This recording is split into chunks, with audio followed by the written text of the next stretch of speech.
Job seeker tip number 9, telling your stories. This particular exercise takes a bit of time. It's not something you can do on the fly right before you go into an interview.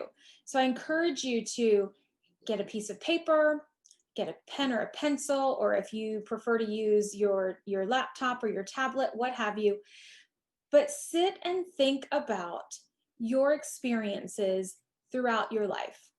And whether they are work related or not, at this point is not necessarily as relevant as the meaning behind the experiences. So when we tell our stories, when we are sharing our experiences during an interview, the thing that's most important is how we relate our experiences and stories to the competencies or values that organization is looking for.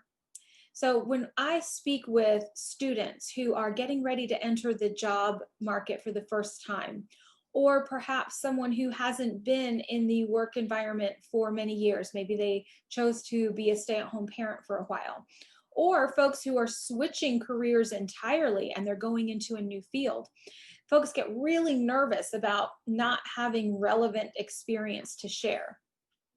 And my guidance is always to pause for a moment and think about your stories and how your stories can relate to that particular organization and their values. So again, we go back to several of the tips I've shared so far. Do your research. Look at that company's website. Find out what are their leadership principles, their values, what are the behavioral competencies. If they're not clear, you can typically garner some of that by asking your recruiter in your initial interview. Are there leadership values and principles this organization holds dear? And if they are, what can you share some of them with me?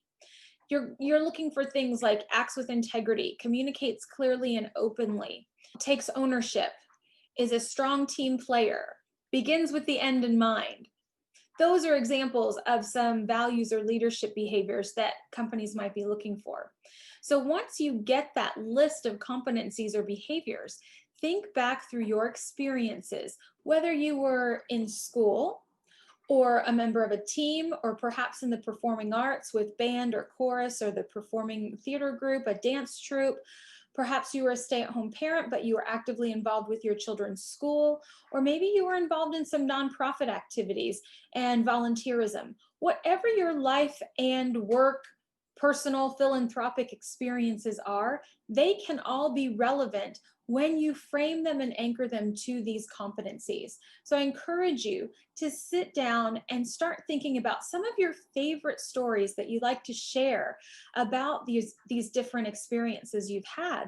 And then how do you tie them to behavioral competencies and identify which of the competencies you are really bringing forward in those stories. By doing this, when you hear the questions they ask you, you'll be able to draw on these stories and already have thought through how you want to deliver this information. Thanks so much and have a great one.